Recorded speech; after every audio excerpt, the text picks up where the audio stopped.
बहु चर्चित दंताहाती गजेन्द्र एबे जनबसती मुहा होईछि।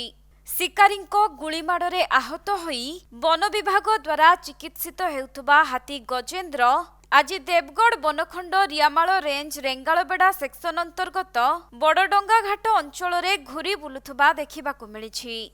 तेबे दंताहाती गजेन्द्रर दांत पई ताकु शिकारी माने टार्गेट करी पूर्वरु गुळीमाड करिथिले आउ परे आहत गजेन्द्रर चिकित्सा करिथिला वन विभाग।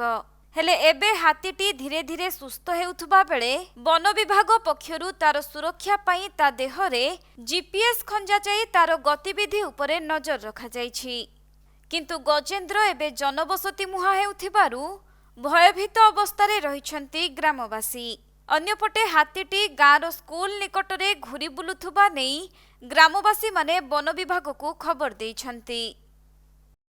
मो ना आनंद साहू घर बड़हाट नुआसाही। हाँ कौन कहबे एटी गोटे हाथी अछि? हाँ हाथीटा एठी आछि 2 दिन हाने पळे आछि।